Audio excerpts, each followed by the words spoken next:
어느 교육에 충실한 한 어머니가 명성과 재물만 얻으려고 하는 그 친구들에게 올린 자기 자식이 안타까운지 자기 자식을 무릎 앞에 꿇려 앉히게 하더니 이런 말을 합니다. 재산이나 명성은 잃어버릴 수 있지만 배워 아는 것은 잃어버릴 수 없단다. 그리고 이어서 말하기를 재주나 재산은 명성을 일으켜주지만 학식과 덕망은 명예를 얻어준다고 했습니다. 따라서 명성을 얻으려면 특별한 재주를 익히면 되지만 명예를 얻으려면 평생을 걸려 인생 공부를 해야 한다고 했습니다. 사관학교에서는요, 감독관이 없는 시험을 본다 합니다. 이걸 이름하여 명예 시험이라고 합니다. 시험 부정행위는 생도의 명예를 실추시키는 일이기 때문에 명예를 시험 답안지를 정확하게 쓰는 것보다 더 존중히 여긴다고 합니다. 성적으로 1등을 하면 명성을 얻는 것이며 자신의 명예 때문에 깨끗한 양심으로 시험을 치렀다면 그것을 명예를 얻는 것이라는 게 사관학교의 추측이라고 합니다. 명예와 명성의 의미를 비슷한 것으로 생각하는 사람들이 많습니다. 하지만 명예와 명성은 근본적으로 다르다는 사실입니다. 명예가 자랑스러운 평판이라면 명성은 세상에 널리 알려진 이름입니다. 명예는 기품, 품위의 의미를 가지나 명성은 기품이나 품위와는 무관합니다. 명성과 관계된 것은 언제든 상실할 수 있는 것이지만 명예와 관계된 것은 결코 상실되지 않는다는 사실입니다. 명예는 그 사람이 죽은 다음에도 그를 알았던 사람들의 마음속에 길이 남아 있습니다. 명예는 평판입니다. 평판은 삶의 질에 따라 결정이 되죠. 어떤 사람이 만일 정직하고 친절하며 동정심이 풍부하고 심오한 삶을 살았다면 그의 평판은 순금처럼 다른 사람에게 값지게 비칠 것입니다. 돈 많은 사람이 이 세상을 떠나게 되면 그의 축적한 재산은 여러 갈래로 찢어져 분배 처리되겠지만 명예로운 삶으로 남겨놓은 평판은 그의 자녀들과 친구들의 가슴속에 아름다운 유품처럼 살아남게 되는 것입니다. 오늘 본서는요, 명예를 이야기하려고 합니다. 본서는 엔게디 10황무지에서 여호와 하나님께서 다윗을 쫓아다녔던 사울을 다시 다윗에게 붙여줘 봤어요. 과연 다윗이라고 하는 사람은 하나님의 대리자가 맞나? 하나님은 이를 잘 알았습니다. 다윗의 측근과 사울의 측근들에게 알려줘서 내가 왜 사무엘 선지자를 베들레헴으로 보내서 그 작은 사람에게 기름을 부어 차기 왕으로 예선하였는지 두 눈을 똑똑히 뜨고 봐라. 하나님이 이렇게 하신 것입니다. 다윗의 사울의 일행들이 자기를 쫓았고, 그리고 사울의 일행들이 다윗을 쫓다가 지쳐서 그만 엔게디 10황무지 24장에 보면 그 발을 가리우러 10황무지 긴 굴로 들어갔다고 되어 있습니다. 성경에서 발을 가리웠다는 건 용변을 볼 때 많이 대체적으로 쓰는 말입니다. 근데 군사들이 지쳤기 때문에 용변을 보러 들어갔다가 굴이 깊으니까 거기서 휴식을 취하는 게 좋겠다라고 해서 깊이 잠이 들었던 거죠. 그때 우연치 않게 다윗의 일행들이 그걸 발견했어요. 그러자 다윗의 군사 중에 선봉장으로 썼던 아비새를 비롯한 장수들, 몇몇 장수들이 다윗에게 그럽니다. 왕이여, 여호와 하나님께서 당신의 믿음대로 사울 왕을 당신에게 붙여주셨으니 명령하사 단칼에 이 자리에서 저들을 진멸하게 하소서 라고 하였더니 다윗이 그럽니다. 내가 알아서 할 테니 가만두거라. 그러면서 잠든 사울의 옷자락만 끝만 살짝 베어냅니다.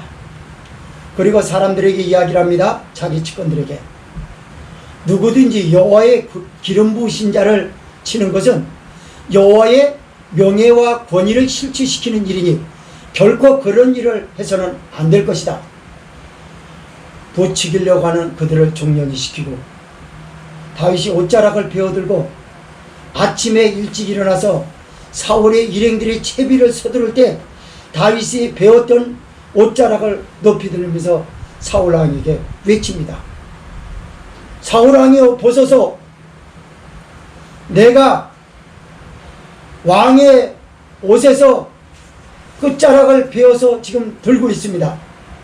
앞으로 당신의 신하들이 내가 왕을 해하려 한다는 그 거짓 고소를 듣지 마소서. 나는 결코 왕에게 범죄한 일이 없습니다. 해할 마음도 없습니다. 여호와 하나님께서 재판장이 되시어 오늘날 이걸 판결하실 것입니다. 왕이여, 당신도 아실 것이거니와 당신을 여호와 하나님께서 내 손에 붙여주신 건 맞습니다. 이 옷자락이 이걸 증명합니다. 그러나 난 배지 않았습니다. 이스라엘 왕이여, 어찌 당신이 세웠던 혁혁한 공로가 죽은 개나 벼룩을 쫓는데 힘을 낭비하겠습니까? 라고 하면서 자기를 비천한 자로 낮춰요. 이 얘기를 듣자마자 완악했던 사울이 엉엉 울면서 뉘우치는 얘기를 합니다. 다윗아, 이것이 내 목소리냐? 울면서 양쪽 측근에 있는 가운데서 자기의 속내를 다 드러냅니다.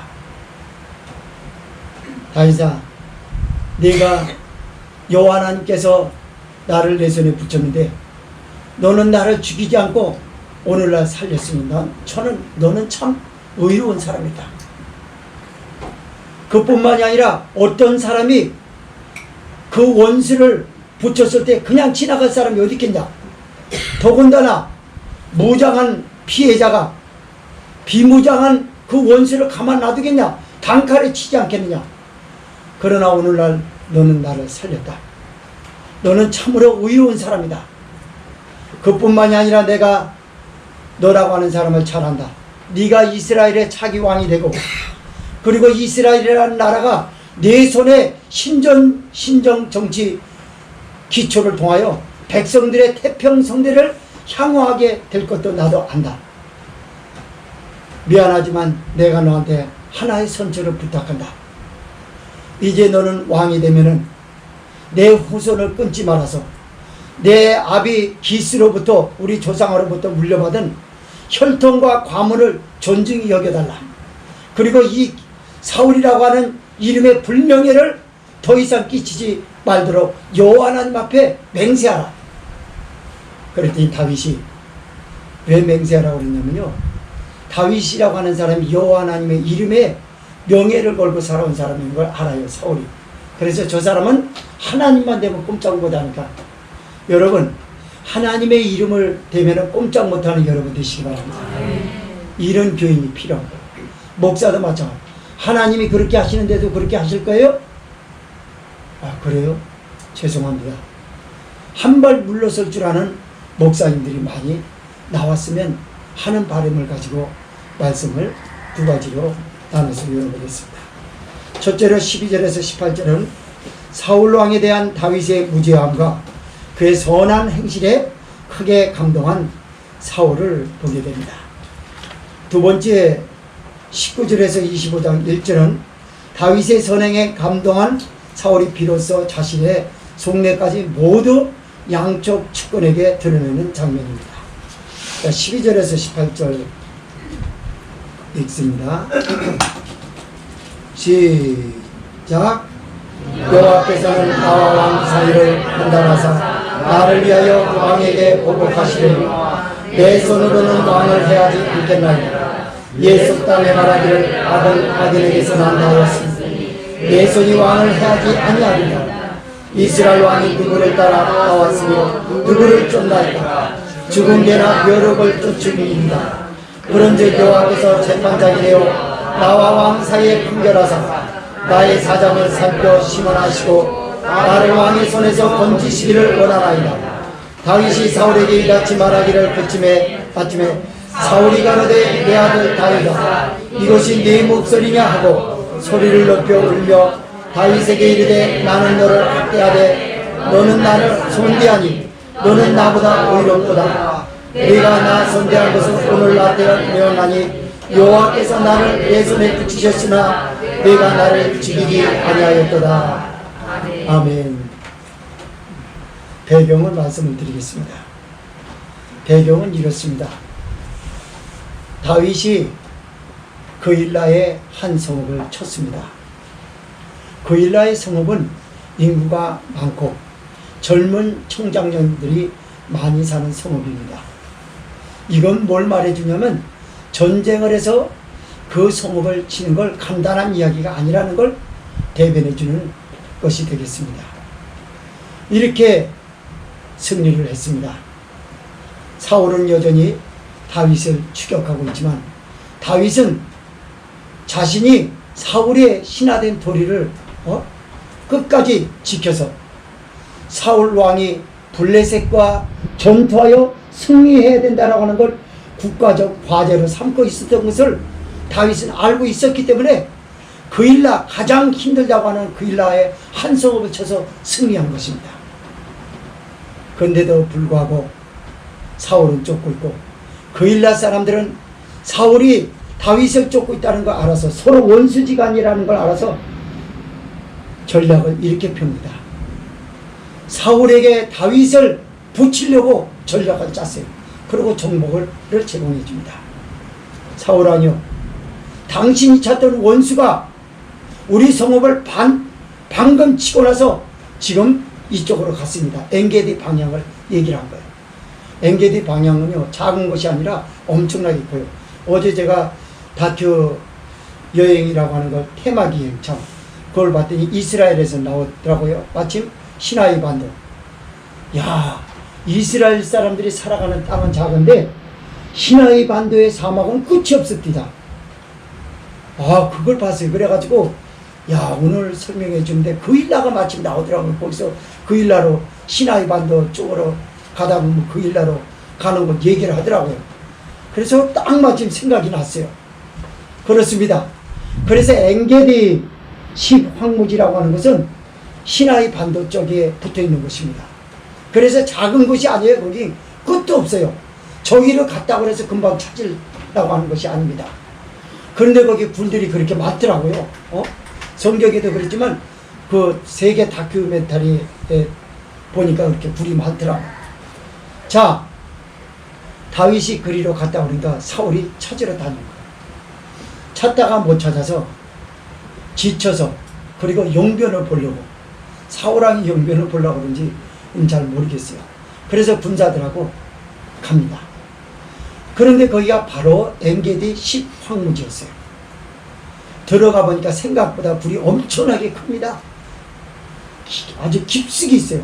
그래서 이참에 용변도 보고 웬만하면 굴이 작으면 용변 보고 거기서 못 쉽니다. 냄새를 고약해서. 그 굴이 그만큼 컸다는 거예요. 그래 깊숙이 가서 그곳에 가서 휴식을 취하자. 그때 하나님은 사울에게 사망의 잠을 줍니다. 깊이 잠들게. 그러다가 다윗의 일행도 사울에게 쫓기니까 좀 군사를 채비하기 위해서 쉬려고 찾다가 엔게디 10황무지 굴을 발견. 그런데 마침 다윗의 군사의 선봉장을 섰던 아비새가 사울의 일행들을 발견합니다. 왕이여, 이게 웬일입니까? 무슨 일이냐? 당신의 원수 사울이 저기 있습니다. 저들은 지금 깊이 잠들었습니다. 우리가 대화하는 걸 못 알아듣습니다. 이제 명령을 내리셔서 그래서 단칼에 저를 쳐 죽여야 합니다. 연애사람 같으면 고민할 필요가 없어요. 만약에 사울을 죽이면 방랑생활은 끝이기 때문에 왜 사울이라고 하는 그 원수 때문에 10여 년이라는 세월 동안 블레셋의 망명까지 하면서 방랑생활을 해야 되냐 그 말이에요. 군사들은 그 말입니다. 이제 방랑생활은 끝이다. 하나님이 기회를 주셨을 때 여호와의 이름으로 성전인 이만큼 이를 진멸하소서. 자객들을 한 명도 빠짐없이 이참에 죽입시다. 다윗은 내가 알아서 처리할 테니 가만두어라. 원래 다윗이라고 하는 사람은요, 이 권위가 상대방으로부터 상당히 존중이 됩니다. 진실과 원칙대로 살아온 사람이기 때문에 사람은 작지만 그의 카리스마한 지도력에 사람들이 감복을 해요. 그리고 그 말 한마디에는 두 번 다시 붙일 필요가 없다는 걸 너무 잘합니다. 어떻게 하나 지켜봅니다. 지금 다윗이 들어갑니다. 병법에 익숙한 전쟁의 수많은 경험을 겪었던 사람으로서 얼마나 민첩하고 나를 어떻게 세우면 소리가 나고 어떻게 세우면 잘 뵐 걸까라고 하는 걸 너무 잘하는 검객입니다. 그걸 가지고 잘하는 거예요. 그걸 주변에서 지켜보고 있어요. 여러분은 이걸 보면서 뭘 느낍니까? 감동 그 자체예요. 아, 저런 사람도 있구나. 여러분, 이거는 보통 얘기가 아니에요. 예수님을 보는 것 같지 않습니까? 죄인을 다루시는 예수님을 보세요. 예수님이 죄인이라고 바리새인처럼 서기관처럼 율법사처럼 말씀으로 불방망이 치고 그럽니까? 예수님 그랬잖아요. 죄인은 상처가 많아요. 죄인은 약합니다. 약한 자를 누르는 건 강한 자가 아니에요. 약한 자를 감싸는 게 강한 자예요. 이걸 예수님이 보여주신 것처럼 예수님을 실제적으로 보지는 않았지만 성령으로 예수님의 성품을 닮은 하나님의 대리자로서의 아름다운 처신을 우리는 보고 있는 겁니다. 이게 바로 여호와 하나님의 명예를 건 다윗의 삶입니다. 사랑하는 성도 여러분, 우리 대한민국 사회는 진실이 없어요. 특히 문정권 들어와가지고는 전부 거짓이에요. 비열하고 치졸하고 찌질이들만 모인 정치인들. 그래서 남의 뒤통수나 치고 그래요. 이 시점에서 코로나19까지 겹치고 경제적 악재까지 겹치고 그런데다가 진실하게 살아가는 사람은 어디다 희망을 둬야 될지 모르는 세대에 살고 있어요. 이 시점에서 우리는 지금 이 말씀을 듣는 겁니다. 성령이 다윗이라고 하는 사람을 통해 가지고 이런 사람도 있구나라고 하는데 이런 사람도 여기도 있을 수 있다라고 성령은 우리에게 말씀하는 줄 믿으시기 바랍니다. 신앙인의 명예를 더럽히지 않기 바랍니다. 주님의 이름을 여러분의 삶에서 명예를 실추시키는 일이 없도록 하시기를 바랍니다. 이것이 멋있는 삶이에요. 다윗이 웃자라고 폈어요. 그러면서 말합니다. 누구든지 여호와의 기름 부으신 자를 해야 하는 일을 결코 없애야 될 것입니다. 이것은 저 사람에게 누를 끼치는 게 아니라 하나님의 거룩하신 이름에 명예를 실추시키고 권위를 땅에 떨어뜨리는 것이니 일을 하는 자는 결코 용서치 아니하리라. 그리고 종령이 시키고 옷자라고 뺐어요. 측근들은 감동해서 그 현장으로 돌아가고자 하면 걸음 걷기가 미안할 정도로 감동을 합니다.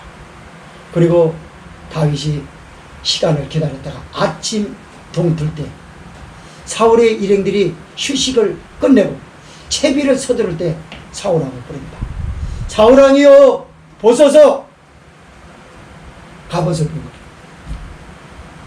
왕께서는 오늘날 왕의 간신들이 이 사람이 왕을 해하려 한다는 말을 믿지 마소서. 나는 왕을 해하려 한 적도 없고 범죄한 일도 없습니다. 왕이여 보소서. 내 손에 드는 이 옷자락이 그것을 증명합니다. 사랑하는 성도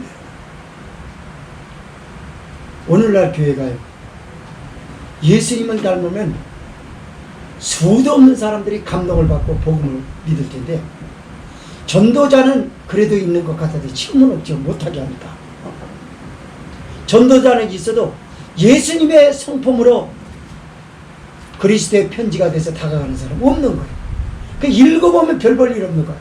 가져와서 예수님은 말하고 예수님이 나를 통해서 이런 일을 행하셨다라고 간증을 하는 거 들어봤는데, 그가 들려준 진실한 편지는 읽어볼 게 없는 거예요.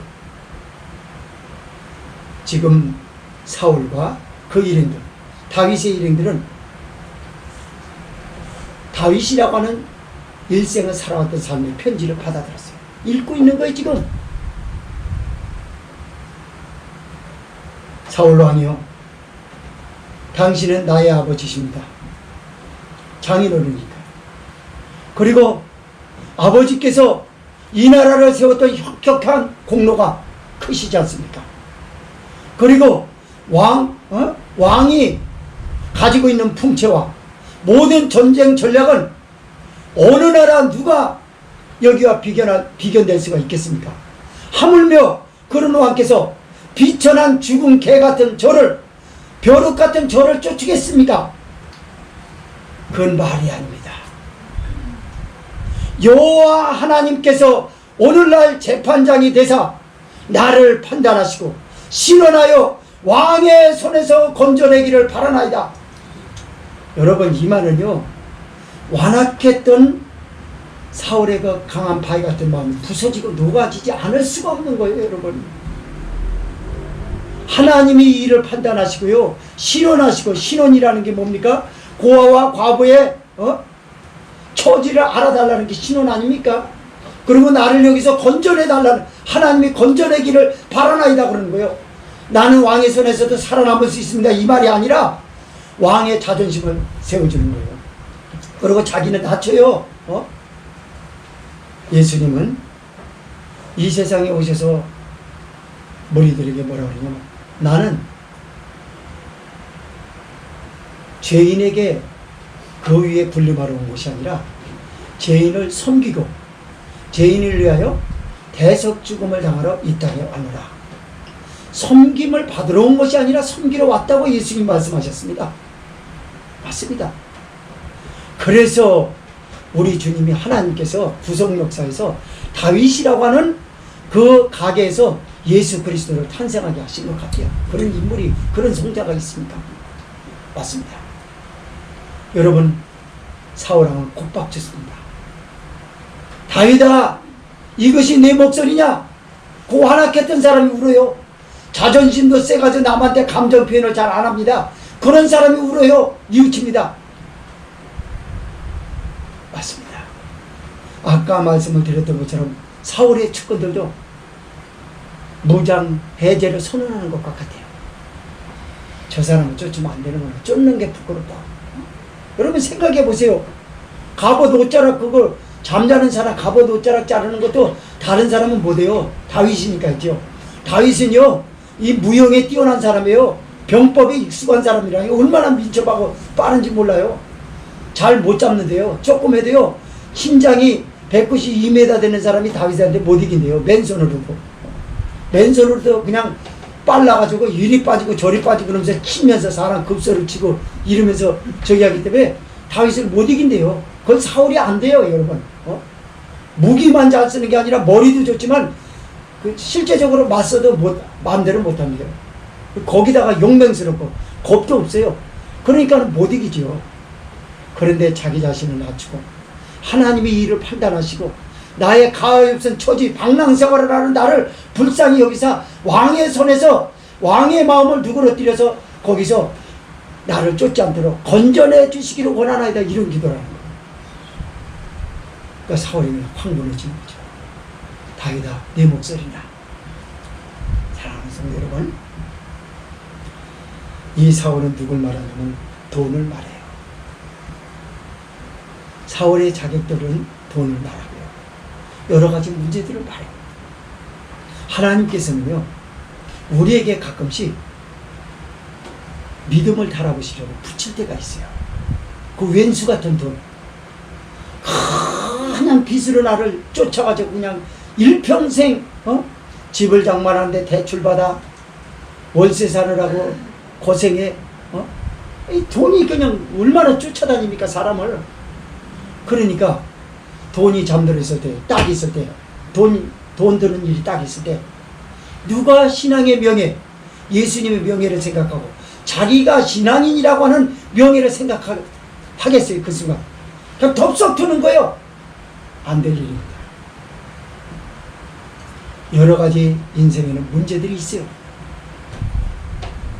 여러분, 제가 지난 주일 새벽 예배 때도 잠깐 말씀을 드렸습니다만, 빚에 쪼들리던 사람이, 돈 많은 사람이 감동돼가지고 나한테 전화를 했다고 쳐봅시다. 그런데 그 만나는 날이 수요일이에요. 저녁 예배 드리는 시간. 그럽니다. 난 이때까지 그 돈에 시달렸던 사람이 이때까지 예배 빠져본 적이 없어요. 하루입니다, 하루. 어떻게 하시겠습니까? 여기서 그 사람의 신앙의 명예를 알 수 있는 겁니다. 그 사람이 하나님의 이름, 예수님의 이름의 명예를 존중하는 사람인지 그걸 실추시키는 사람인지 알아요. 한 번의 예배를 너무나 쉽게 그르쳐버리고 이때까지 신앙생활 한 모든 공동탑을 전부 무너뜨립니다. 누구 앞에서? 믿음이 없는 사람들 앞에서, 이방인과 같이 사는 사람들 앞에서 신앙인의 명예를 무너뜨려요.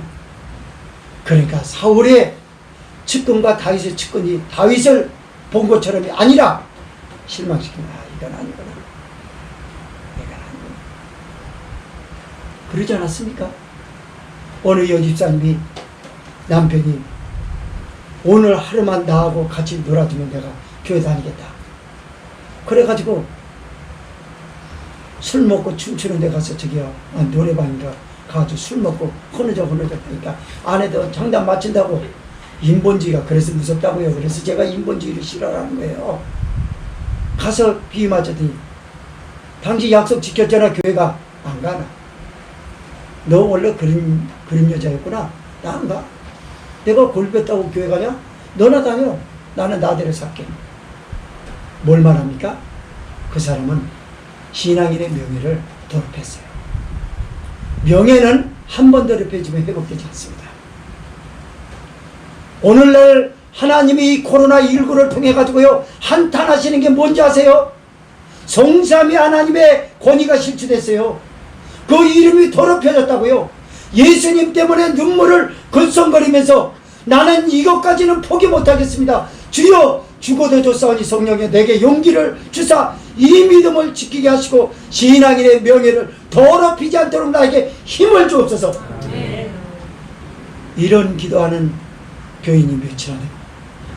이런 기도를 하는 교회 통성기도는 몇이나 될까? 그저 안타까울 뿐이고요. 하나님 코로나19를 해결해 주세요. 멈춰주세요. 경제적 어려움에서 벗어나게 해주세요.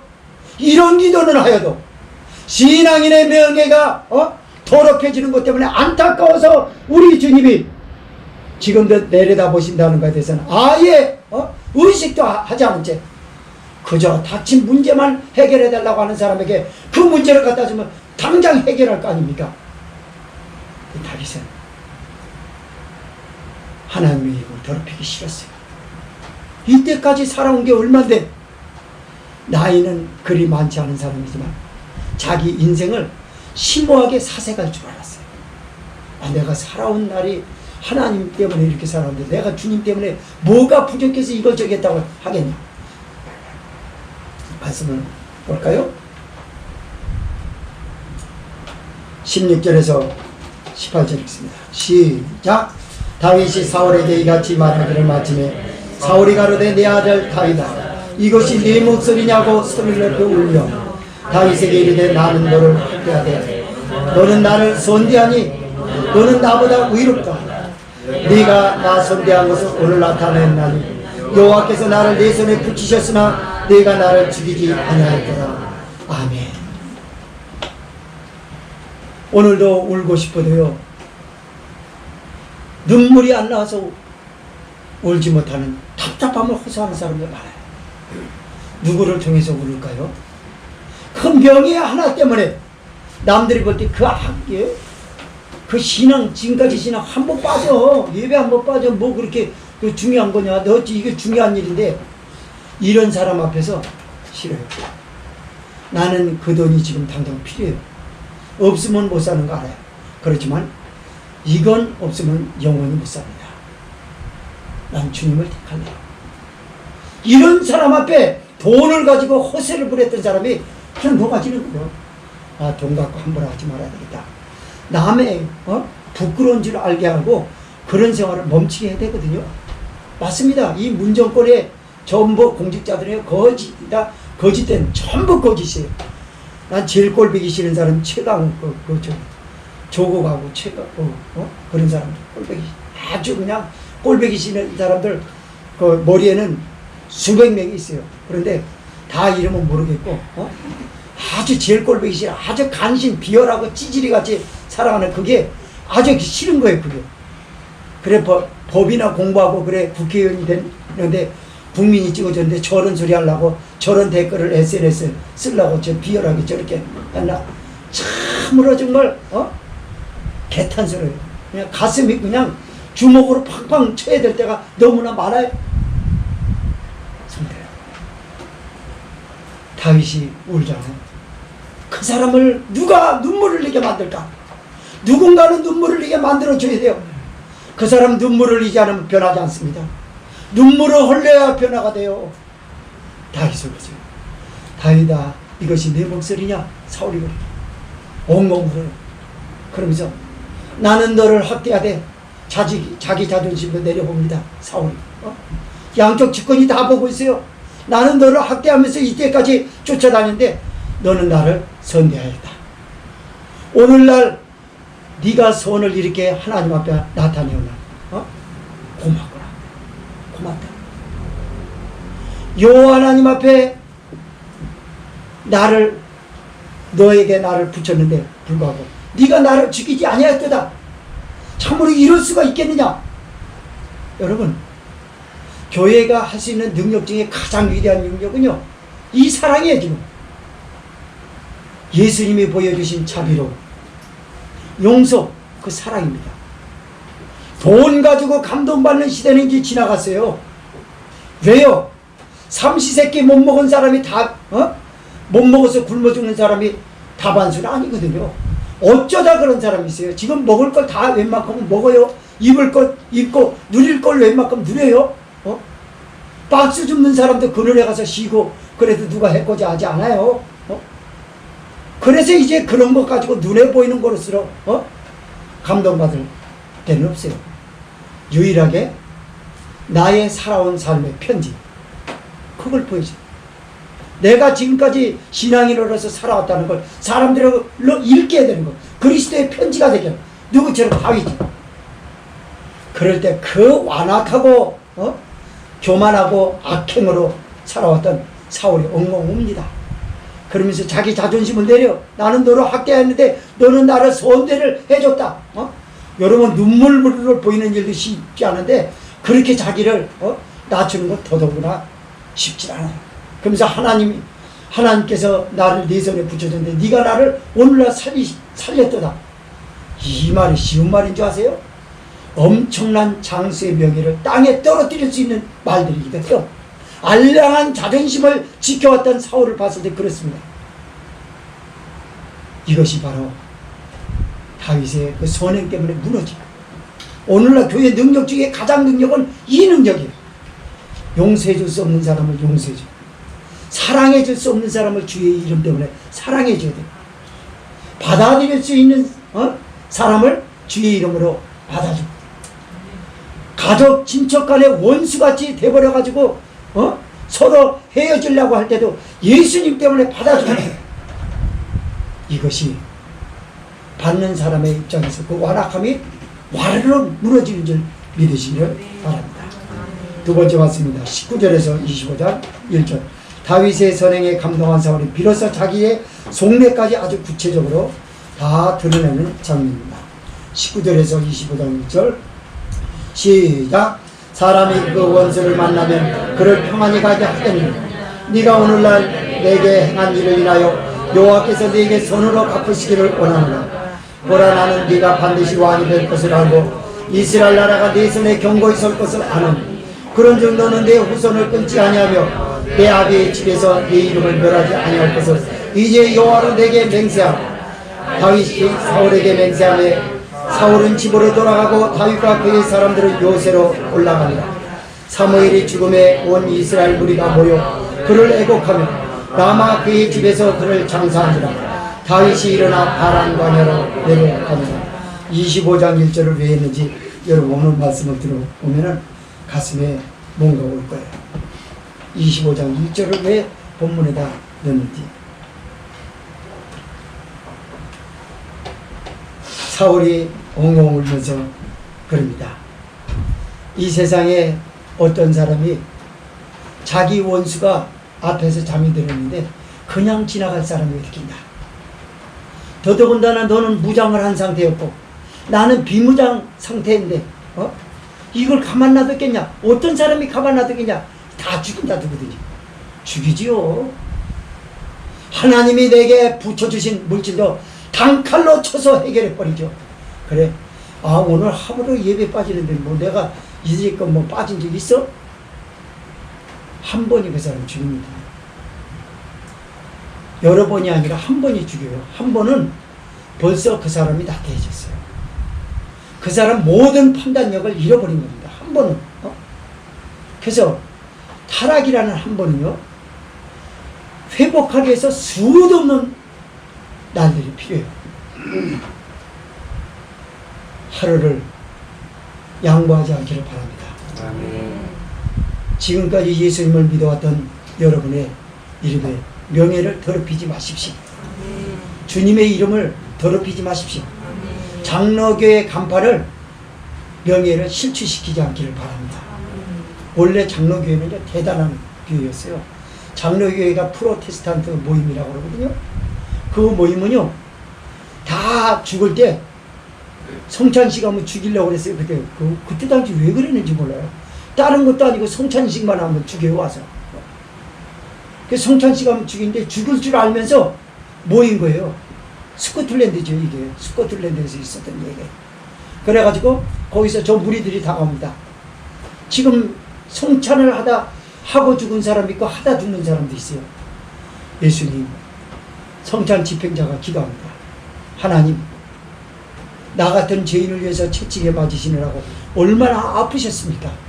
찢기스 살을 성령으로 지금 대하여 나를 구원하소서.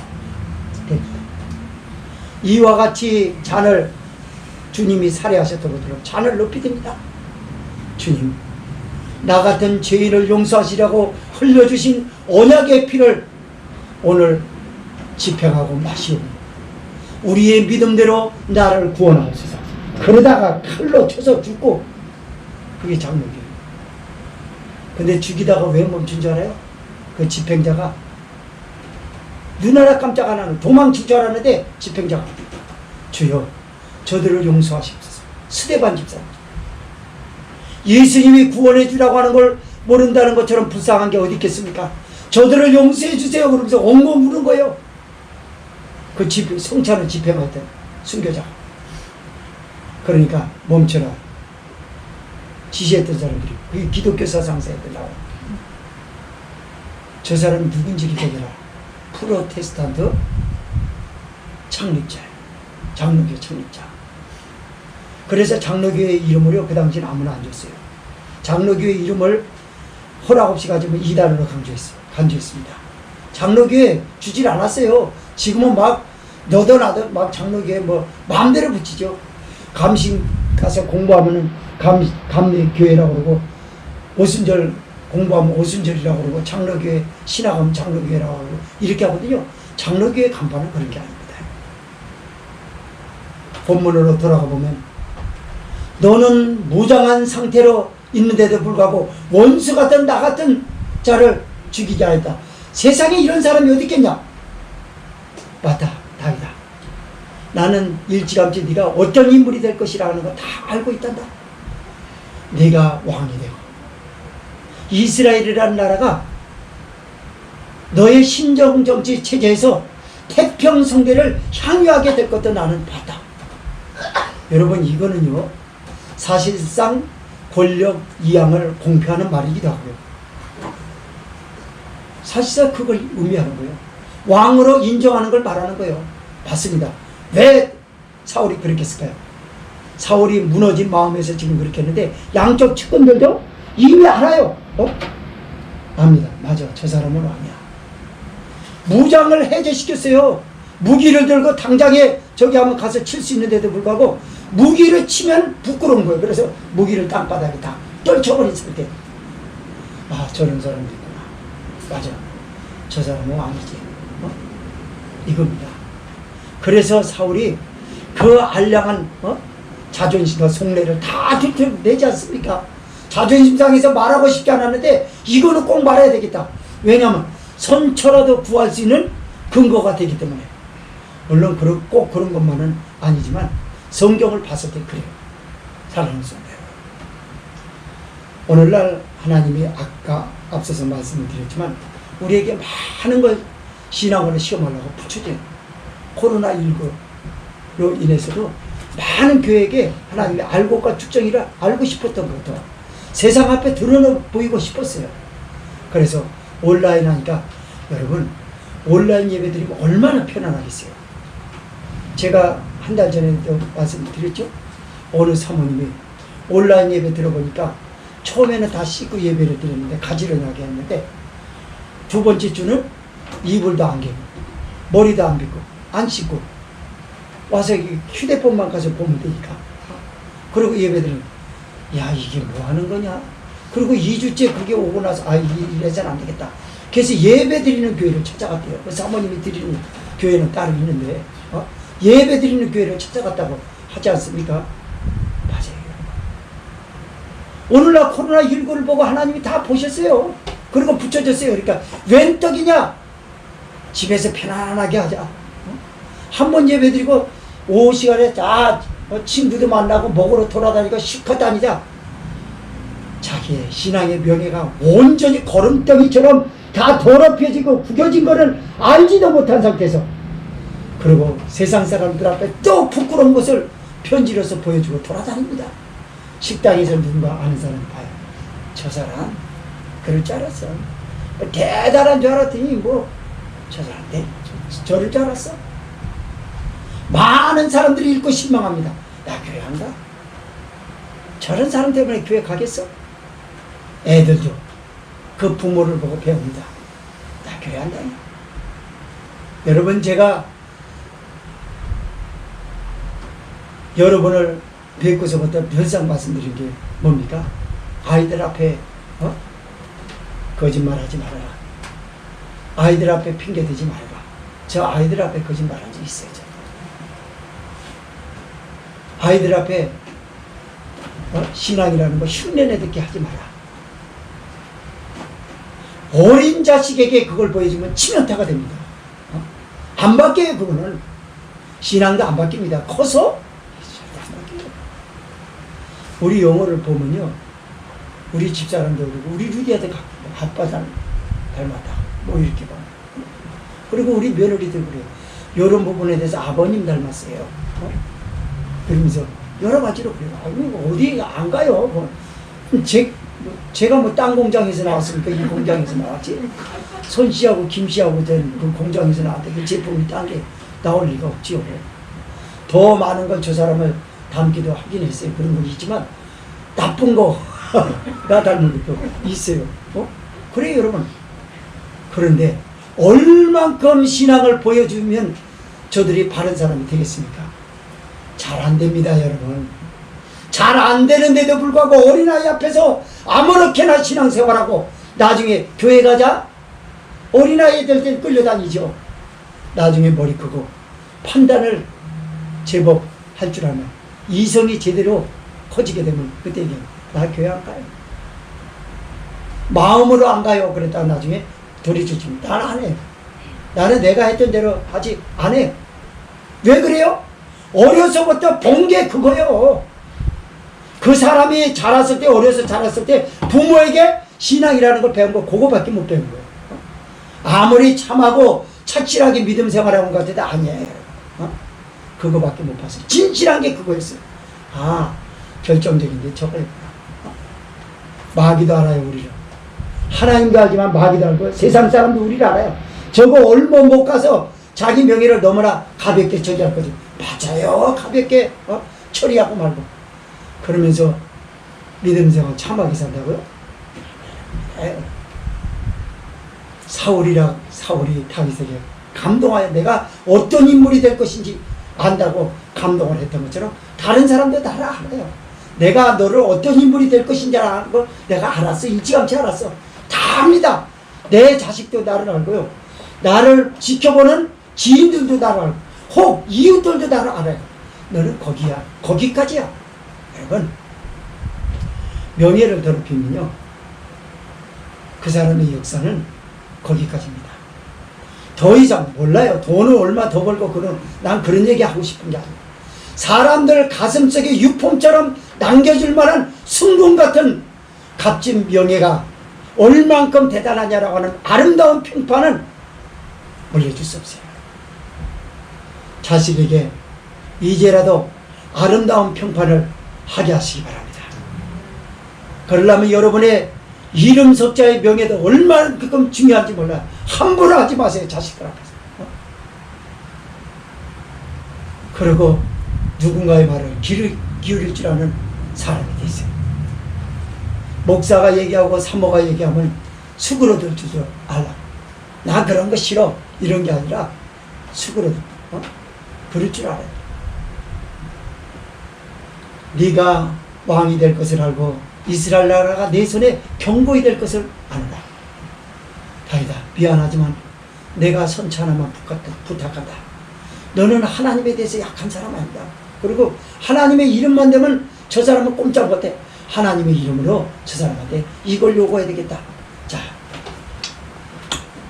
21절에서 22절을 읽습니다. 시작. 21절만 시작. 그런즉 너는 내 후손을 끊지 않으며 내 아비의 집에서 내 이름을 멸하지 않을 것을 이제 여호와로 내게 맹세하라. 다윗이요, 어떻게 보면 나쁘죠. 그걸 이용해 악용하는 거. 하나님이라고 그러면 꼬박하면 죽으니까 다윗아, 네가 왕이 되면 내 아비 기스로부터 물려받았던 혈통과 가문에 자식들을 죽이지 말아라. 왜 그렇게 얘기했냐면요, 이방 세계는 그 당시에 그런 게 하나의 유행이었어요. 그래서 전 정권의 사람들은 모두 새로운 정권이 다 죽입니다. 실세들을 다 죽여요. 그걸 잘 알아야 사울이. 근데 다윗은 실제 그렇지 않아요. 그 사람은 하나님을 무서워하는 사람이고 하나님 앞에서 하려고 하기 때문에 그런 일을 안 하죠. 근데 못 믿어왔던 것 같아요. 그래서 선처를 부탁합니다. 그랬더니 다윗이 거기에 이렇게 고백합니다. 22절 시작. 다윗이 사울에게 맹세하며 사울은 집으로 돌아가고 다윗과 벳의 사람들은 요새로 올라가니라. 맹세를 해요. 사울 왕이여, 맹세하겠습니다. 하나님, 사울 왕께서 저에게 역사적 배경에 오면 다윗이 울면서 얘기를 했대요. 그것도 그냥 건성으로 저기 한 게 아니라 울면서 했대요. 안타까우니까, 못 믿으니까. 지금까지 살아왔던 다윗이라고 하는 사람을 잘 아는데도 아직도 못 믿어서 저걸 부탁하고 있는 데 대해서 가슴 아파가지고 지금 우는 거예요. 하나님, 난 하나님 앞에 맹세합니다. 사울 왕께서 나에게 선처를 부탁한 거 결코 그럴 마음도 없습니다. 얘기합니다. 그리고 이분의 이름에를 불명예를 끼치지 않게 하겠습니다. 그게 사무엘상 31장하고 사무엘하 1장에서 나오잖아요. 길보아 전투에서 죽잖아요. 전사하잖아요. 그러니까 사울의 이름이 불명예해질까봐, 더러워질까봐 시를 짓잖아요. 다윗이. 그래가지고 블레셋 가드의 딸들 앞에서 울지 말라 그러잖아요. 이건 대단한 거예요. 사울과 그 아들 요나단의 칼이 용맹스러웠다. 그러면서 그 무용담에 대해서는 시를 보았어도 울지 말라고 강조를 합니다. 그러면서 우리는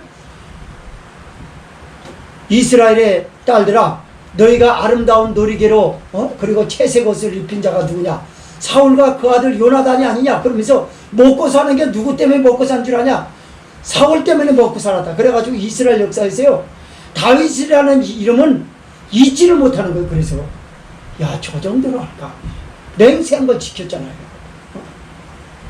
맞아요. 그러자 다윗이 그제서야 마음 놓여서 추격하는 걸 끝내고 나중에 또 추격해요. 몇 달 있다가 그 26장에 보면. 그리고 집으로 돌아갑니다. 그런데 다윗은요, 어디로 가냐면 요새로 갔다고 해요. 무슨 말이죠? 왕의 공표를 받아서 잘못하면 의심받을 수 있어요. 어떻게? 왕이라고 해줬더니 이스라엘 땅으로 들어가서 금방 또 왕의 행세를 하고 있구나, 그런 말 돌 수 있거든요. 다윗은 명석한 사람이에요. 요새로 돌아가니라는 게 뭐예요? 다윗의 일행들은, 아니 사울의 일행들은 무장을 풀었지만 무장을 해제하지 않았어요. 사울의 신하라는 거예요. 그래서 사울이 국가적 과제를 삼고 있는 블레셋과의 전투를 위해서는 채비를 끝까지 갖추고 대기하고 가서 싸우겠다라고 간 거예요. 25장 1절 읽고 마칩시다. 시작. 사무엘이 죽음에 온 이스라엘 무리가 모여 그를 애곡하며 라마 그의 집에서 그를 장사하니라. 다윗이 일어나 파란 광야로 내려가니라. 이스라엘 역사, 특히 다윗의 정신적 지주였던, 영적 지주였던 사무엘 선지자가 하나님의 부르심을 받습니다. 사무엘 선지자는요, 유일하게 아무도 못했던 것 사울왕을 책망하고 그랬던 인물이에요. 나이가 들어서 죽을 때가 돼서 이 수족을 잘 못 썼을 때도 사울왕이 화가 나가지고 막 저기 했다가도 그 사무엘 선지자 앞에 가면 엎드려서 울었대요. 뭐 책망할 거 들을까봐 또 엎드려서 울었대요. 그러면 왕은 하나님을 두려워하소서 그러면서 이렇게 얘기해주고 그랬답니다. 그런 정신적 지주가 죽었어요. 다윗의 슬픔이 얼마나 컸겠어요. 라마 사무엘 선지자의 집에서 장사를 치르는데 역사적 배경에 오면요, 다윗이 울다가 실신을 해버려요. 부축을 받다가 실신을 해버려요. 이걸 놔라 하다가 어떻게 못하니까 아마 실신을 했던 것 같아요. 그러면서 보는 사람들이 얼마나 안타깝겠어요. 그러니 다윗이 정신이 조금 나니까 어디로 가냐면요, 바란 광야로 떠납니다. 왜 바란 광야로 떠났을까요? 바란 광야는 어느 국가의 땅이 아니에요. 여긴 영세민들이 살고 있고 갈멜로 나발이 여기서 목축업을 하고 유목민들이 많이 살던 곳이라 여기는 그 재산을 약탈하고 가축을 약탈하고 곡물을 약탈하는 그런 폭력이 난무한 지역이었어요. 그래서 영세민들을 지켜주려고 거기 갔던 거예요. 그래서 나중에 열왕기하에 보면요, 이 얘기가 나옵니다. 바란광야로 갔던 다윗을 이렇게 평가했어요. 사람이 어떻게 저럴 수가 있을까? 또 저럴 수가 있을까? 라고 합니다. 왜요? 영세민들을 위해서. 국가의 녹을 먹을 수 있는 일을 신하된 도리로서 블레셋과 전투하는데도 양식은 축내지 않아요. 왜냐하면 사울이 폭탄 세금을 매겨가지고 너무 영세민들이 어렵게 사니까 국가적 재정에 축내지 않으려고 다윗이 거기까지 생각한 거예요. 그래가지고 거기 영세민들을 도와주고 그렇게 하고 양식을 구하라고 하는 게 나오잖아요. 소년, 나발의 집에도 소년 10명을 보내지 않습니까? 얼마나 생각이 깊습니까? 말씀을 정리해 봅시다. 성도 여러분, 지금 이 세상에서 가장 능력은 뭐냐면요, 명예를 지키는 사람이에요. 가장 존경 쓰는 사람은 명예를 지키는 사람. 무슨 명예? 성삼위 하나님의 명예를 존중해 주는 사람. 그리고 내가 이제까지 예수님을 믿어왔던 크리스찬으로서 크리스찬의 명예를 존중할 줄 아는 사람. 내 이름 석자, 그 이름의 명예를 존중할 줄 아는 사람. 거기에 땀을 흘릴 줄 아는, 거기에서 정의의 표명을 내릴 줄 아는 그 사람.